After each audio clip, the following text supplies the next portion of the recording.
Charisma Quotient. I'm your host, Kim Seltzer, a dating and makeover expert, where I will help you build confidence, make connections, and find love from the outside in.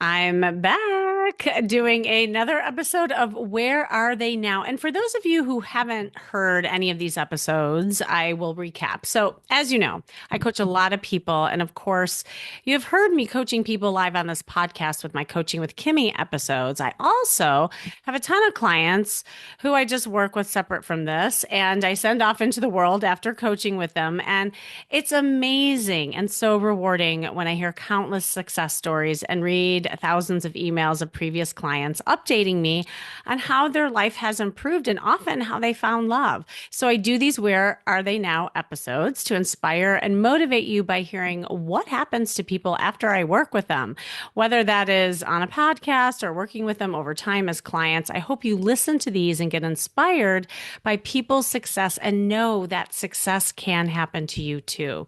And it literally all starts with a call. So today I am bringing a great guy on I worked with who ended up finding someone really special in his life right now. I love stories like this because it shows the sticking power of when people really do the work.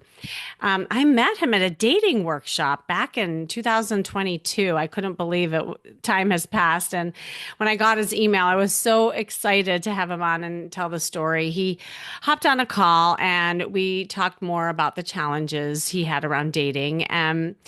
He's divorced. And when speaking to him back then, he definitely struggled with dating in general because he didn't really have experience with it before this marriage that he had. And he lacked confidence in approaching women, but also needed a little work with just feeling more confident with his alpha energy and flirting skills and demand more for himself. And yes, he did need a little tweaks in his wardrobe. So he knew about that too. That's one of the first things that we did.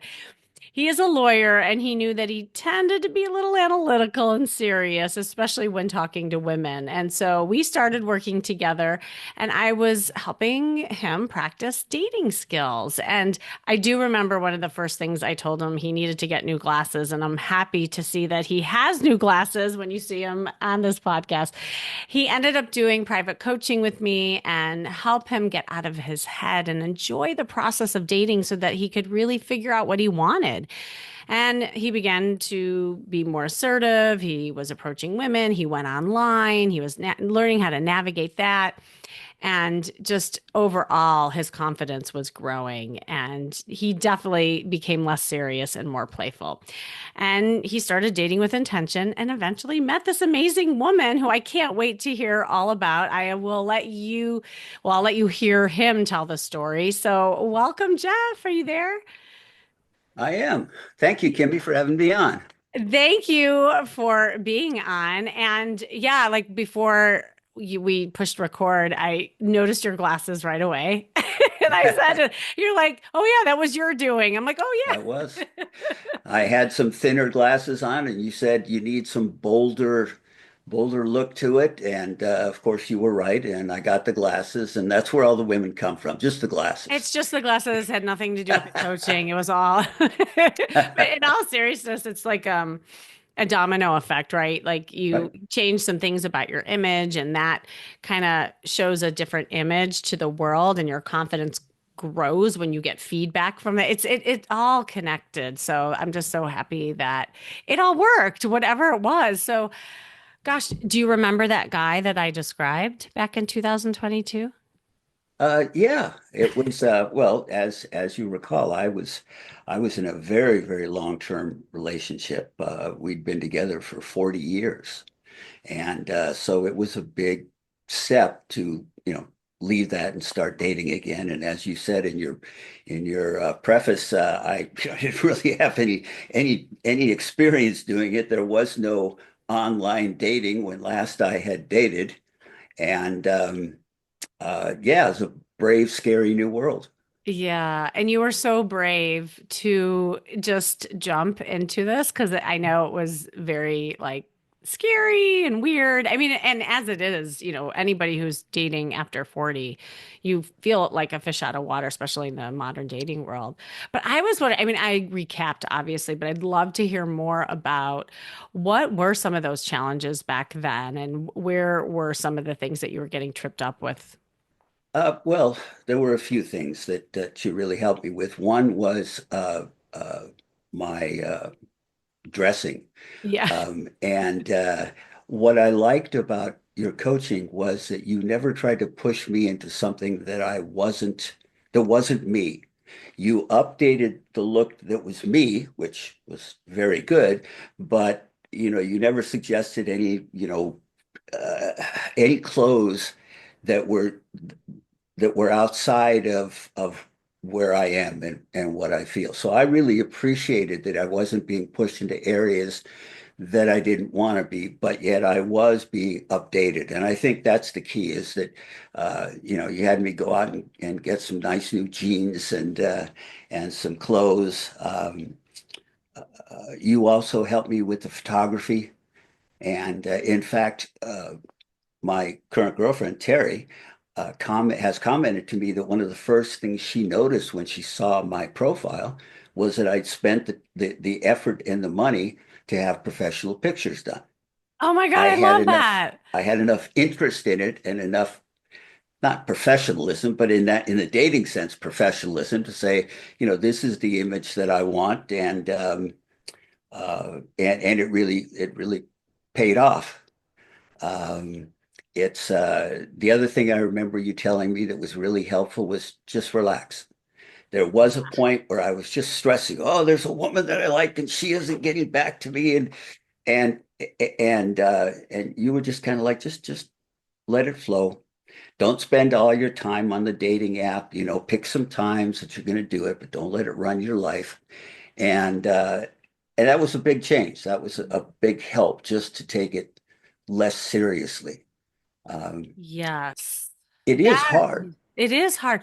Well, and especially with what you do for a living, and that's why I mentioned it. I mean, you have a serious job. I mean, being a lawyer, you are in your head a lot. You are outcome right? based. You are logical, and I do remember having conversations about that. And there was a little bit of like a boxing rink happening in the beginning where you're like, I don't know about that. Like I remember there was some Yeah. pushback with it. Do you remember that? Oh, sure. Yeah. There's some resistance to any change. Just, Yeah. humans are resistant to change. Fortunately, you didn't push me into things I didn't want, and I was willing to meet with you on the things that I was okay with. And so we really sort of met in the middle there, and it made it more comfortable, made it very, very helpful, and never unpleasant. You never ever pushed me to do anything, be anybody that I wasn't. And that's one of the things that I most remember about our consultations. Where you were the lucky one. No, I'm just kidding. I never, I'm usually chill with that stuff. But yeah, there needs to be some push, right? Otherwise, you just stay the same because no one changes Right. the state of comfort, right? There's got to be some discomfort because that's the stuff that you need to like overcome. What were do you remember some of the fears that you were having around putting yourself out there? I know we talked about it back Well, you know, rejection then. is one of them, and that really never goes away. Nobody likes to be rejected. I don't like it any more now than I did back then. Um, and one of the things that I've seen in dating is that has been frustrating is I will get a like from a woman and respond to it, and then she doesn't respond. And I'm kind of Yeah. like, well, wait a minute. I didn't come to you and say, hey, I like you. You said you like me, but then when I like you back, there's nothing there. And so that's a very frustrating thing. Somebody has told me that a lot of people just click a lot of likes and then they'll weed them out when they see who responds. And that seems a little cruel, but that's life. Uh, Strategy, right? so getting over that, talking small talk. I'm not a small talk. Hey, how you doing? I'm Jeff. Glad handing. I'm not completely introverted, but I am somewhat introverted, particularly around people that I don't know. And so being able to break through a little bit of that was part of my task. And so I would say that fear of rejection, not knowing what to say, um, those were the ones that I recall at at the moment. Yes, I remember that.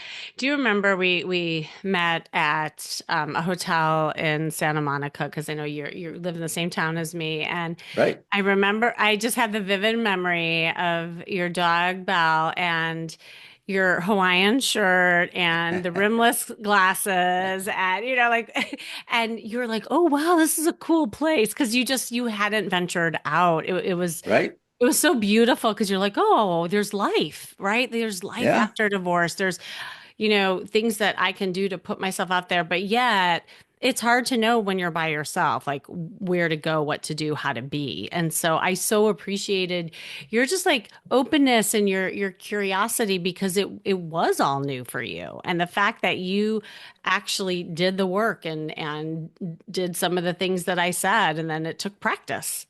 Well, I don't know if you remember, but way back when I was a nightclub bouncer and a bartender, and so Oh, that's bars and right.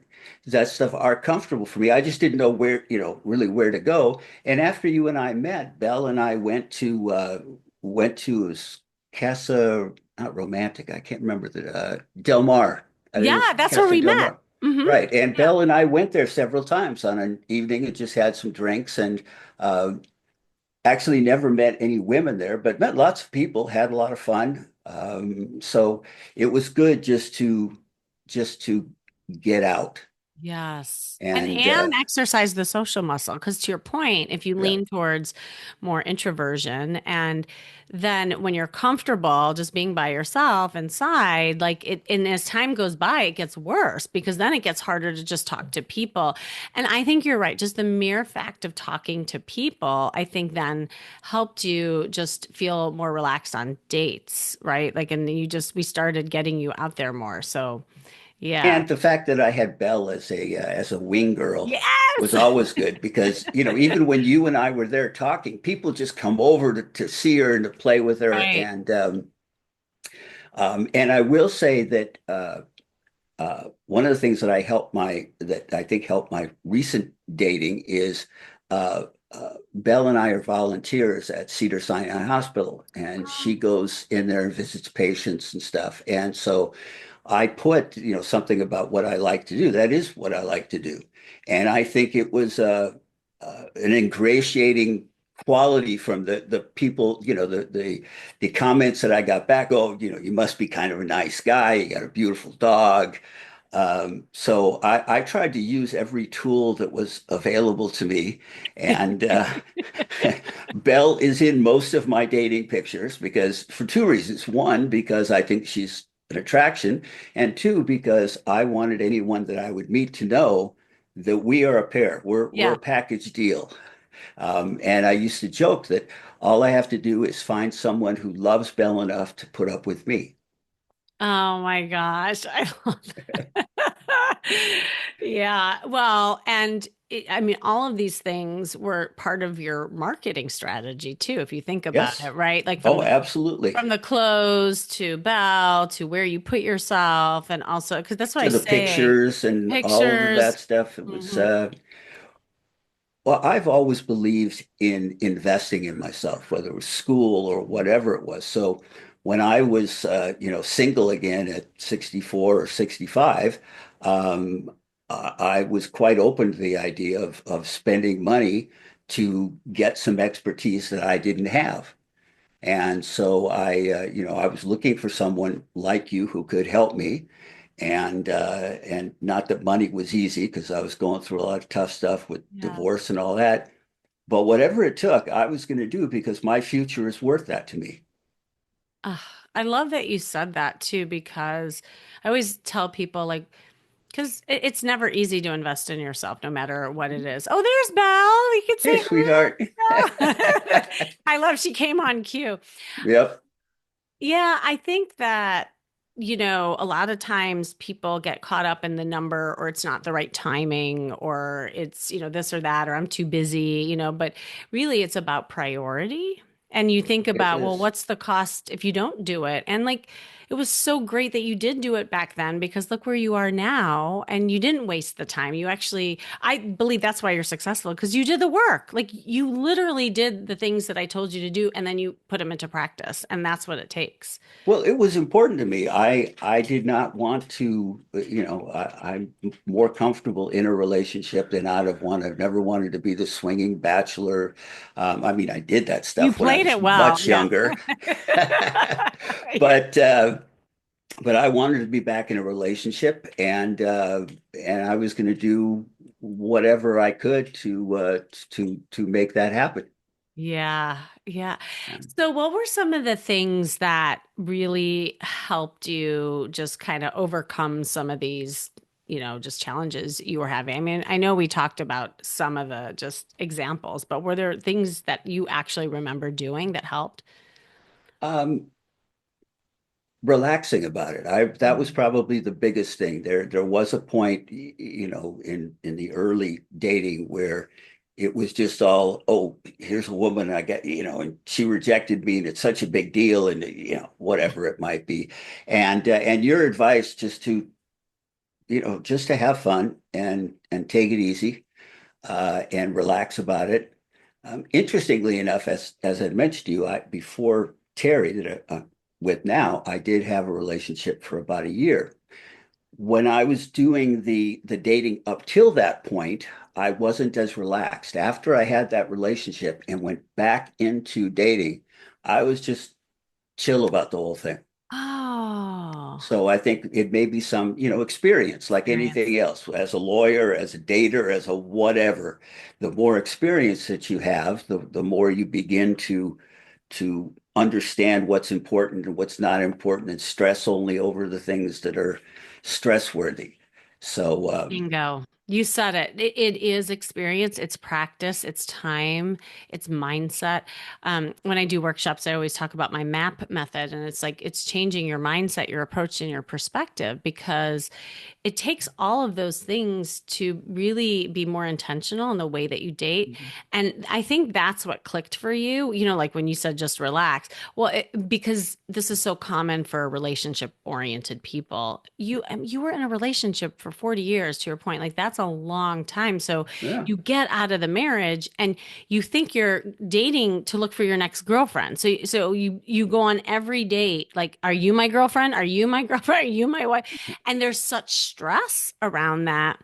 And that's what makes it like hard. That's when it is not fun because you're putting so much expectation. And by the way, that's when a woman ghosts you is even harder because you're putting so much intention into that or the right. expectation around It's it. so important. It's so important. And then when you don't make it as important, you just like flirt and have fun with everyone, and you're really dating yourself, is what you're doing to get to know yourself better. That's when things start happening. And I love that you had that bridge relationship, as we were Yeah. talking about before.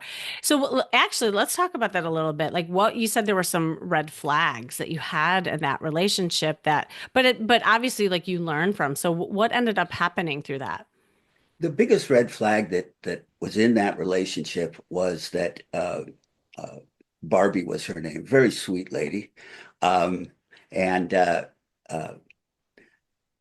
she could not get past the idea that since I'd been with Sandy so long, I was going back to Sandy, Oh, and she was so insecure about Sandy, and Sandy and I are friends, and I'm happy yeah. that we're friends.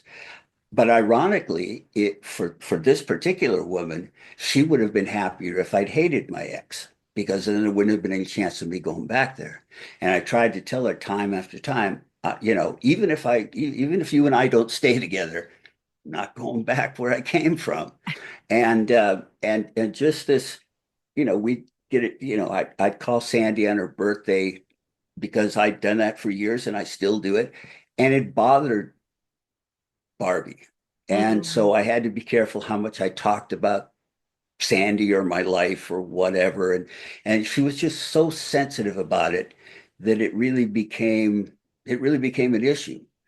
And with Terry, there's just no issue at all. If we talked about making creme brulee the other day, and I said, well, Sandy's got a great recipe for it. She said, well, call her and get it. and there wasn't any awkwardness about it at all. And I didn't have to feel guilty because we're still friends. I mean, we're not best friends, but it's amicable. And I had really thought when I started dating that the fact that I was friendly with my former wife was a good thing because I wasn't carrying a lot of anger and baggage into a new relationship. And so it was kind of shocking and kind of disappointing to me when it turned out that that created a problem Hmm. with Barbie. And at one point, I just decided that there was just too much of this insecurity, and uh, and I left. So Yeah. Yeah. Well, and good for you for just also not just jumping into a relationship and have it go on just for the sake of the relationship, because that's no, ultimately what you really wanted. I mean, you really paid attention to how you felt. And I do remember that was another thing that you and I worked on a little bit is more the feelings, how are you feeling? And, some of those emotional intelligence exercises that we did, but just and expressing how you feel when something is not right. And so, I mean, and had you not done that, you wouldn't have met this beautiful woman that you're with. well, So it was the it's same hard. thing in my marriage. It wasn't easy to leave the marriage, but when I Yeah. looked at it, there was just nothing left, Yeah. and so it was just time to go. In contrast, Terry has met Sandy, has met my kids at a family birthday party, and was just friendly and nice, and exactly what I wanted. No awkwardness about it, hot, and that was what I wanted out of it. So I love Terry is very self-confident, and I'm always drawn to confident, intelligent women. I don't want someone that I can boss around or push around mentally. That I don't get any pleasure in that. I like intelligent people, whether they're men or women. But particularly for someone that I'm going to be in a relationship with, I've always been drawn to strong women. I appreciate them. I don't feel threatened by them, and we get along. I'm a strong person, but I don't need to overwhelm my partner by any means. So that was kind of what killed the practice relationship. Yeah, the practice. We'll just call it the bridge, and it was a beautiful bridge to get you to the other side. Um, Well, speaking of, before you yeah. go on, Oh yeah. I mentioned to you earlier that Barbie and I broke up just a couple months before I was Oh turning yeah. 70. And I was so self-conscious about, seeing 70 on my dating profile, particularly since one of the dating apps has this little slider for your age, and 70 plus was the end. So when I'm turning 70, I'm old. And so I gotta get out there and date while I'm still 69. And I had to laugh at my own vanity for being so concerned about that. It was just a funny thing. So, It's wonderful. So yeah, like tell us a little bit more about that cute story of then like what was the hook for you for with her and vice versa? Like how did you guys really then come together? well, Terry and I met on Silver Singles, and uh, she was not particularly into dating. A coworker of hers had met a guy online, was having a great time with him, and told Terry, you got to get on there. So she did it, but just minimally. She put one picture on there, and that picture, she was in sunglasses. And so I looked at it. She was tall and pretty and had a lot of other attributes that I liked, the dog.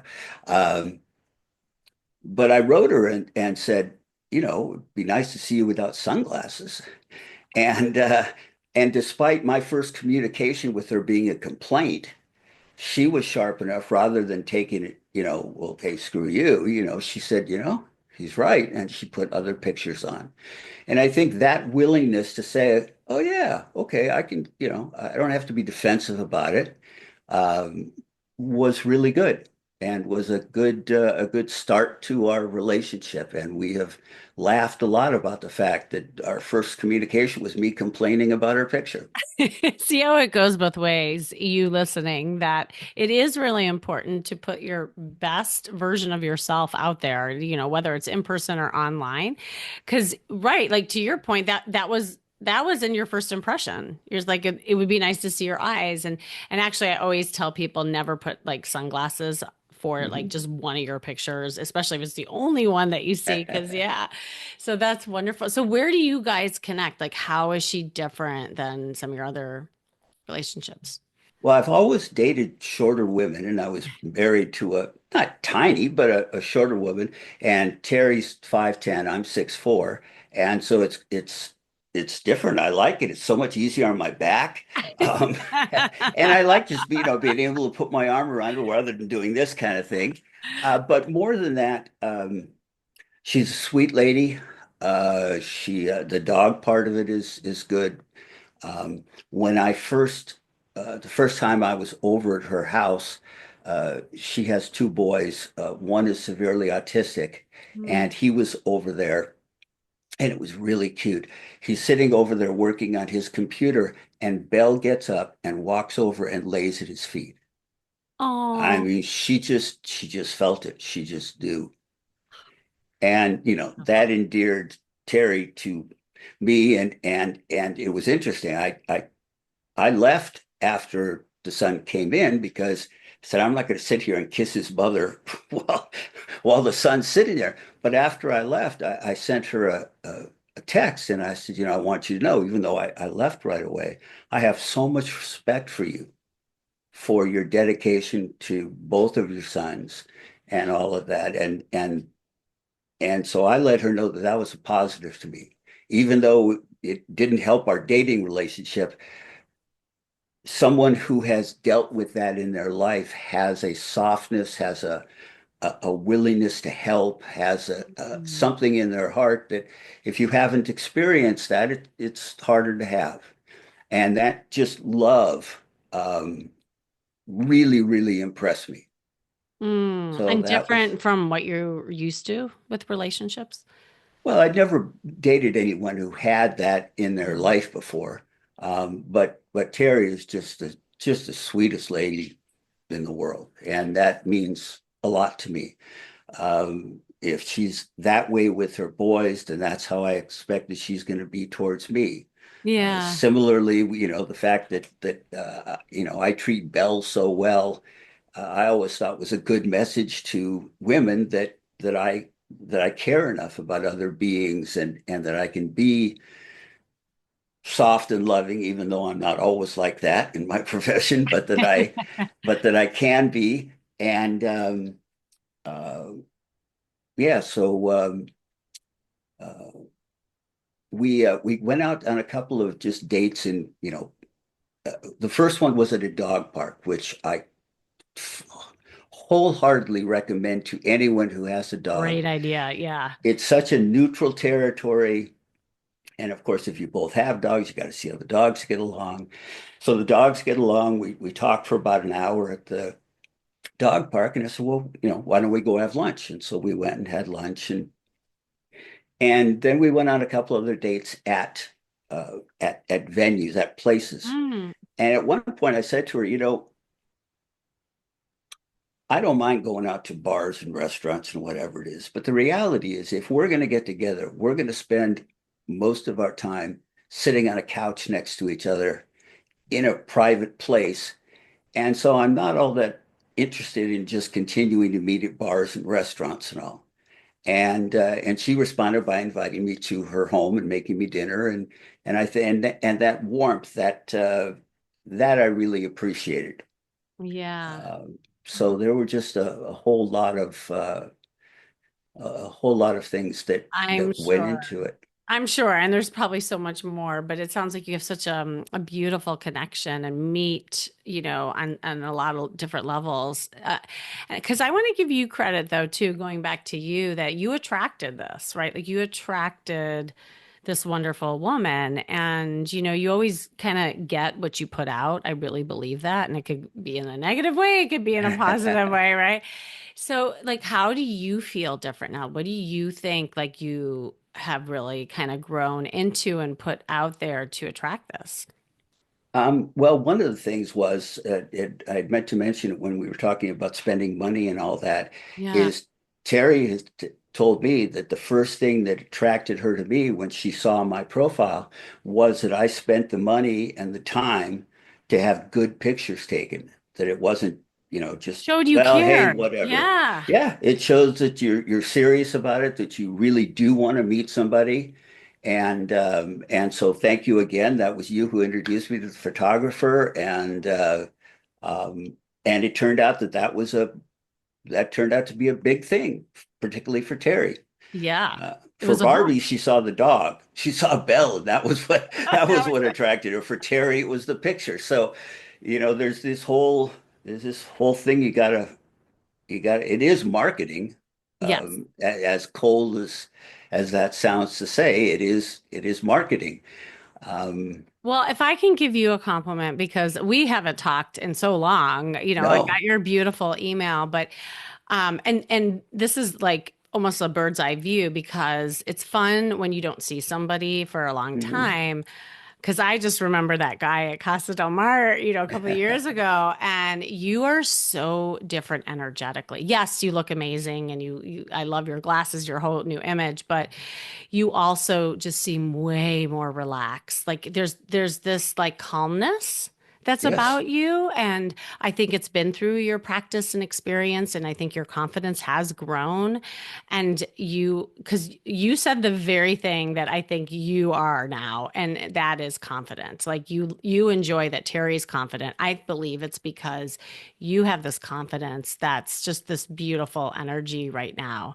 And you're much more playful. I am going to tell you that. Like you got some of that flirt stuff going on. I have a flirt workshop coming up, so I just want to like say out there that it being playful and not taking things so serious really does also help you be more in that moment and with each other to connect. Well, being playful is really part of it. And, Totally. even beyond the dating, but just in the relationship itself, we have a lot of Yes. fun. We laugh a lot. Oh, Yeah, the playfulness, um, the affection. I was very clear in my profile of what I wanted and what I didn't want, um, and and I got it. Uh, yes. With fun and laughter along with it. with fun and laughter. I have to say that dating is not overall a fun thing to do. However, you got to keep your eye on the ball, which is what's my goal? My goal is to find someone. It's like Right. going to school. Well, going to school isn't any fun, but I want to be a lawyer, so I got to go to school. Well, if I want to have the love of my life, I got to go meet some, and I got to, kiss a few frogs, and until I find the princess that is waiting for me. And it's good. I'm really happy. Couldn't be any happier, relationship wise. And I don't need your help anymore. I am out of the dating pool, That dried off and out of the dating pool. Such a good reason for it. And by the way, if you ever need relationship help, I do that as well. But look, there's always different phases. There's this the dating and then there's the relationship and then, marriage and there's always going to be challenges in every step of the way. I mean, that's what relationships are about. So, Well, but what in the made me meantime, it's great. What made me contact you, as you may recall from my email, is that Terry's other son, who's not autistic, is 28 and trying Yeah. to figure out how and what, and he's shy. And I said, I told him, I said, look, I went for help. You may think I'm cool now, but I went for help. And if there's anybody who can help you and help you gently and help you stay yourself, just a better version of yourself, not a different person, just updating and a better version. It's Kim. And I wanted to get the two of you together. I don't want to pressure him, but I wanted to make sure he knew that that it's an option that you can get help, um, and it really pays off. Oh my gosh. Jeff, thank you so much. Because I was going to ask you, just advice around when people do need help, but then they're scared or they don't know where to turn. I think you said it so beautifully. There's no way you're going to be able to learn anything. It's just like school unless you have some sort of guidance. So whether it's me or someone else, everybody needs some sort of support. And especially when you're used to doing things on your own, like you shouldn't have to, especially when it comes to this stuff. So, Jeff, I'm so happy for you. Thank you Well, thank so you. much for coming on and to be continued. It's so good to see you again after all this time. Yeah, you too. You too. So, thanks for joining me today. This has been the Charisma Quotient. I'm your host, of course, Kimmy Seltzer. And remember, you can build confidence, make connections, and find love from the outside in. And if you want help learning how to date and flirt, I do have a flirt workshop coming up soon. It's an interactive co ed workshop where you will learn the skills of flirting and to be more confident in your skin so that you can market yourself attractively, just like Jeff did. Just go to stophatingdating.com to register soon as spots are limited. And who knows, you might be the next success story, just like Jeff, coming on my podcast in months to come. Because remember, working on you is working on your dating life. That's all for now.